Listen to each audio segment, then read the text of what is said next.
What's going on YouTube? It's Reed with RCG Car Reviews here, and today I am here to give you a long overdue update for my family's fleet of vehicles. There have been a couple of changes. One of them is right behind me. One of them you've already heard in the intro to this video. So without any further ado, let's jump right in and see what's new. So the first new vehicle for my family is actually my new personal vehicle. I have sold the Mustang, and I'll go through everything, why all of that here in just a minute. But just wanted to give you a quick introduction to my new to me 2014 Lexus GX 460 Premium. I found this car for sale up at Park Place Lexus of Plano, in Plano, Texas, and had a call from the salesman about it. It hadn't even been listed on their website. These things were selling like crazy. Was trying to hunt one down and had several sell out from under me, which in the long run, I'm glad that they did, because I absolutely love this one. This one, like I said, 2014 GX 460 Premium. That's the mid-grade trim. There's the base, premium, and luxury.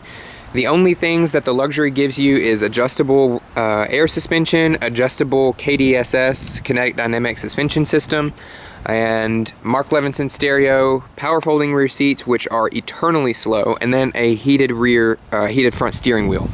All of things that I can definitely do without, and I did not want the air suspension just due to longevity purposes. I know they were kind of plagued on the first generation GXs with air suspension issues, and not that it's all that common, but common for a Lexus. Lexuses really don't break. Thus, this. I needed something dependable, reliable, and steady and stable, I guess. So that's kind of how this ended up. This is finished in Lexus's beautiful Starfire Pearl exterior color. It has the optional 18-inch chrome wheels, which are notorious for peeling a little bit. And the one that's up here and then the one that's on the back passenger side actually was peeling when I bought it, and the dealership replaced those for me, and they've taken good care of that. Of course, it's just a big body on frame, full-time four-wheel drive luxury truck, basically. I really like the chrome taillights. Everything kind of pops on this one, and I think it's really all finished off with these chrome wheels with this color. If I would have been able to build one myself, I probably would have built it in this exact spec, but in the maroon color that they have. I'll insert a picture of one. I'm not really sure how to pronounce it. I'll put it here in the annotations. But the Starfire Pearl is absolutely beautiful. I do want to get a hold of it and do kind of my paint corrections regimen that I do. And it definitely needs it. There's a fair amount of iron deposits and scratches and swirls, so I'm looking forward to doing that once it's not bitter cold outside like it is today. It's about 33 or so and feels like it's in the low 20s, so that's awesome. Us East Texans are not used to that. Full LED headlamps, halogen high beams, halogen turn signals down there, LED fog lamps. I do want to do full LED bulb conversion eventually. I'm not in any hurry to do that because the bulbs work. And my priorities have just kind of changed with a vehicle. I began to want what I needed instead of want what I wanted, if that made any sense. The Mustang was definitely something that, like, I wanted it. I had the emotional connection to it. It was my pride and my joy, and it was a creation that I had made. But after the accident this summer, my priorities just changed a little bit, and decided to let the Mustang go to somebody who was going to be able to love it how it was supposed to be loved. The car was fixed and everything was great with it, and I just decided, you know, I've built this car to be a fun, like, back road toy or a track day here and there or whatever. I don't know. It really wasn't a track day car. It was a Mustang. It was just a fun cruiser, but decided to move into something more practical, safe, reliable, something with a warranty should something go wrong, something with services that are paid for. The next 4 services on this are on Lexus. It's already had the 30,000 mile service, which is every 30,000 miles. These have about a $700 and some odd service that they have to go through. And that's not cheap. This one had 28.5 when I bought it. That's the miles. And now it has 30,700 and some odd miles on it. And I've had it for just over a month. And so far, absolutely love it. They already did the 30,000 mile service, like I said, so I'll get the next 4 services on Lexus. I have full unlimited mileage warranty until December 8th of 2019, because that is the day, December 8th of 2017 is the day that I bought this car. So that's when the Lexus warranty runs out, their certified pre-owned warranty. And then we did extend the warranty up to 125,000 miles. So should anything go wrong with this car, I don't anticipate it to, because it's a Lexus and they don't really do that. I'm covered up until this car has 125,000 miles, whenever that happens. It is, like I mentioned, L certified, which honestly, if you're buying a Lexus, it kind of makes more sense to buy a used Lexus that's certified than it does to buy a new one, because the warranty is arguably better. This one has Lexus's tried and true 4.6 liter V8, 6-speed automatic, full-time 4-wheel drive, selectable high and low range. It's constantly in high with the center differential unlocked. And then you can choose to lock the center differential if conditions ever get slippery. So that is really nice, and it's just very reassuring. I've driven the car in torrential downpours. I've driven the car off-road a little bit, which I know that's kind of what these are built to do, but I'm probably not going to do anything like that with it right now anyway, just because this is my only car and it needs to last for a long time. So Lexus's 4.6 liter V8 up under here. It has 301 horsepower and 329 pound-feet of torque. It's definitely, you can tell it's a torque-driven motor. It is not super high-end power, but it's got good low-end grunt, and it has no problem moving out of its own way on the highway even. If I had to overtake somebody, I wouldn't be worried. It's just going to drain the gas tank, though. This thing gets about 13 in town and 19 or so on the highway, and that's driving it very, very softly. This car just kind of encourages me to calm down and settle down a little bit, and with everything else in my life, nursing school being so intense, that's really nice. I appreciate that. This one has Lexus's sepia leather interior. These little side pieces right here, I know they look like full leather, but thanks to my good friend Brooks, or some of you may know him as Broro Car Whiz, I found that this is Lexus's New Lux. And it looks just like leather. I would have never known. I thought it was just kind of like a rougher finish for a different look or something. But they put that on the bolsters of the seats. The only way that you can get full leather, and I think it's semi-aniline leather, is the luxury trim, which I did not want. Like I mentioned, the air suspension.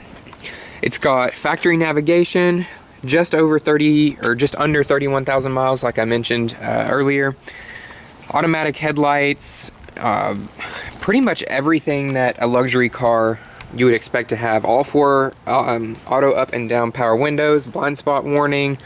The steering wheel does need some refinishing. The dealership tried to refinish it, and then because of a little bubble that was like right there, and they didn't do a really good job. It was supposed to look like this. Now it looks like this. I'll insert a picture of what the bubble looked like in the video.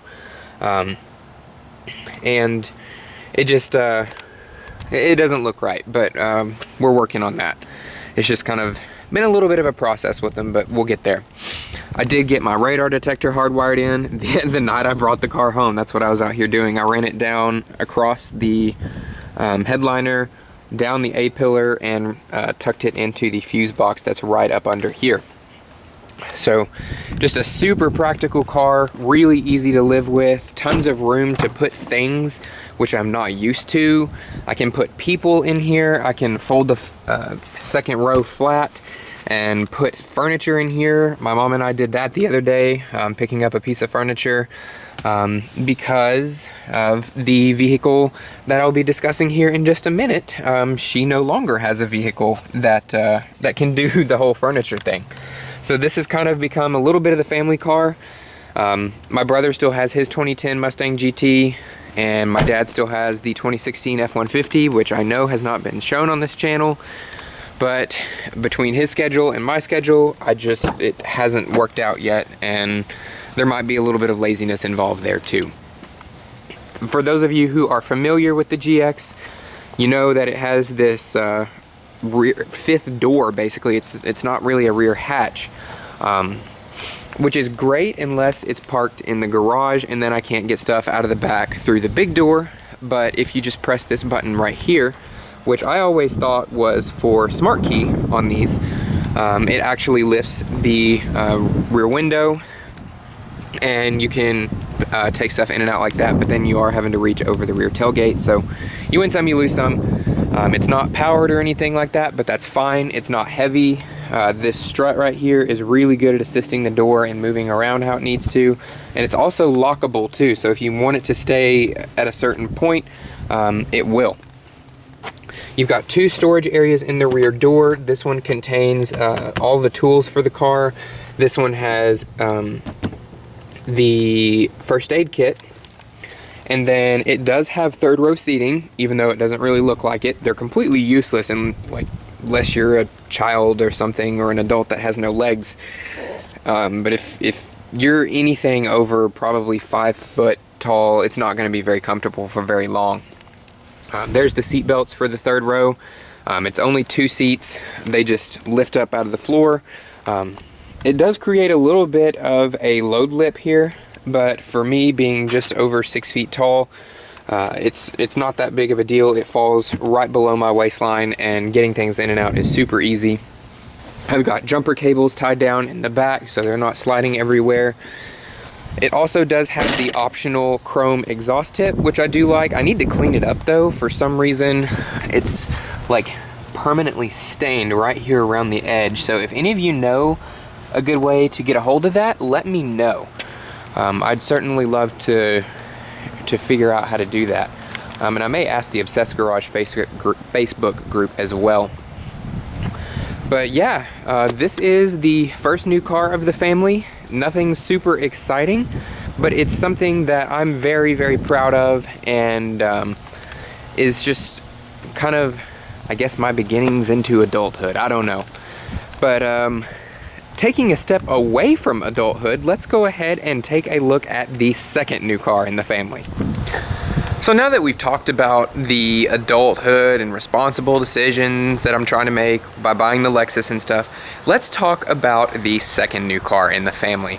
Behind me, what you are looking at is my mother's new, to her, 2015 Jaguar F-Type V6S. So for those of you who have been around on the channel for a while now, you will remember that my mom previously was driving a 2015 Range Rover Sport HSE. And pretty much we really enjoyed the Range Rover, didn't really have any complaints with it aside just from like some weird quirks that car had. But we had an opportunity to break completely, almost to the dollar even, on the value of this car versus the payoff of the Range Rover lease versus what the Range Rover was worth on trade-in. And obviously there are much more practical options that we could have picked, but my mom and I both have always absolutely loved the way that these F-Types look, especially the coupes. The convertibles are pretty, but the coupes just are stunning, stunning cars. And so we got to looking on the computer one morning, just mainly out of boredom, honestly. And I'm sure that doesn't sound responsible or whatever, but we were able to, we found this one. The Range Rover was actually in for service at the dealership where we bought this. It was Park Place Jaguar Land Rover in Grapevine, right by DFW. brand new dealership, really nice facility, and they had this car for sale. It's not perfectly clean right now, so I do apologize for that. And we first test drove a Lexus RCF at Sewell in Dallas, and really liked it, but it had a lot more of like an American muscle car feel. It felt a lot like a Mustang, just nicer. But yeah, like I mentioned earlier, my brother's 2010 GT is still here. Nothing's changed with it. That car probably will be around for a while. He really enjoys it. But the RCF felt a lot like a Mustang, and but it was a lot more practical. It had rear seats, it had a nice sized trunk, all the practical things. So we had found the Lexus and the Jag right around the same price. It was, again, within $1,000 of each other. Everything kind of just worked out really well. So we test drove the Lexus. Really, I mean, we liked the car a lot. All four of us were able to fit in it. It was tight, but we wanted Mom to test drive one of these because we have always loved the way that these look. They sound amazing. They're super fun to drive, and it's just a complete blast of a car. She test drove it, and I was like, we're going back to Sewell and we're gonna go home with the Lexus, because my mom, she's tiny little 5'3" frame. These cars don't have the best visibility. They like this rear 3/4 right here, huge blind spot, and if the car did not have blind spot warning, it would be almost impossible to drive. And if it didn't have a rear backup camera, it'd be impossible to see out of. The backup camera is actually right there, which is integrated pretty well. Black was not my first color choice, just because it shows every little scratch and swirl. But this car, it looks so dang good in black. This one I think has the night package or the black pack or something that gives you the black wheels, which I was thinking would be like, oh yeah, awesome, it's not going to show brake dust. Boy, was I wrong. The brakes on this car are phenomenal, but they also produce a phenomenal amount of dust. You can probably just kind of see that brown haze. This is probably 2 or 3 weeks worth maybe. The car really doesn't get driven in the rain because it's kind of useless in the rain. I mean, it does fine, but there's much more practical cars in the family for that. I've got probably 24 plus hours worth of paint correcting work into this car, and I can already see on the door where there's some hologramming again, and I'm gonna have to get a hold of it. So that's the downside about owning a black car. It does have paint protection film on the front quarter of the car. Front bumper, hood, headlights, and mirrors are all PPF'd. And it wasn't a great job. You can see that there's like some bubbles and stuff here, but yeah, it's just not the greatest job. This car was actually a California car before it was bought at auction by Park Place and sold to us here in Texas. This was also bought certified pre-owned through Jaguar. It is an all black everything car, black leather. This has the extended leather package, so you get the leather stitching on the doors, going across the dashboard, you can see. But you all know what an F-Type's interior looks like. But I'll go ahead and start it up, this is just my favorite part of this car. This thing is so much fun. Such a good sounding car. This is what you heard in the intro of the video, and you just can't beat that noise.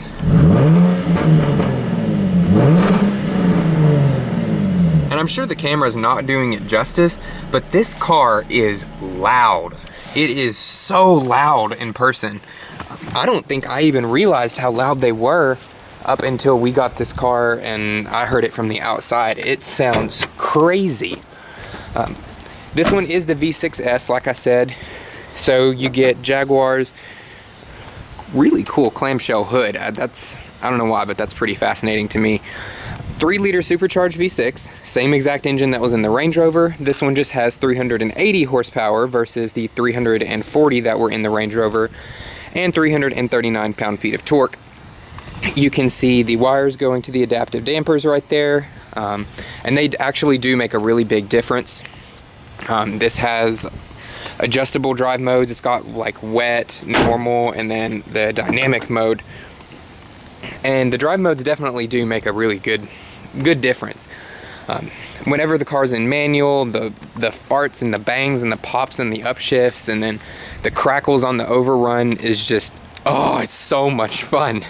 This car is not the most practical car in the world. It's a 2-seater, it's tiny inside.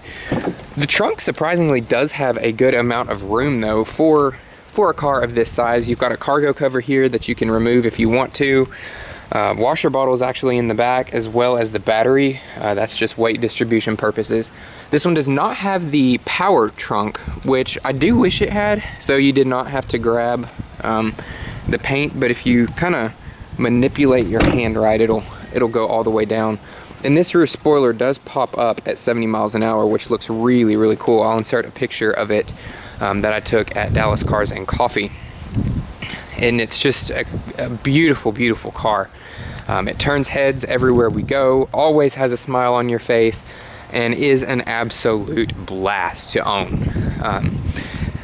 Mom really did not need anything practical anymore, so we decided, you know, let's look at something that's not so practical, and then ended up with something that's about as not practical as it gets. The door sills are pretty wide. That's the door sill right there, so you kind of have to watch your feet when you get in, otherwise you'll catch them and drag them across the sills or mess your shoes up or scuff the plastic or whatever. But overall the car's in really good shape. It's warranted. I'm not completely as familiar with Jaguar's warranty for certified pre-owned as I am Lexus's, just because I did not do all the research on this car. My parents would know a lot more of the small nitty-gritty details.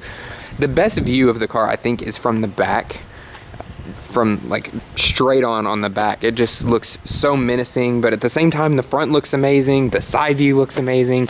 This is just such a beautiful car. You don't see any of them, and we bought it with, I think, at 18.5 or so, something like that with the miles, and it's got over 20,000 miles now. We bought it at the end of October of 16, and obviously, I mean, we haven't had any trouble out of it at all because we've not really driven the car much, but it has been back and forth to Dallas a couple times and gets driven around town a good bit. But yeah, I guess with all of that said, that will wrap up the introduction video to these new cars in the family. I hope you all have enjoyed the video. There will be more content to come with them as time allows. I'm really wanting to get back into YouTube a lot more, but with nursing school, it's so demanding. I mean, I've gone so many all-nighters this semester, it's not even funny. Or this past semester, and this upcoming semester is supposedly the hardest. But then after this one and one more, I'm done, and I'm super excited. And I hope you guys will stick with me through this journey, and stay tuned, and there will be more content to come at some point, I promise. Take care, everybody.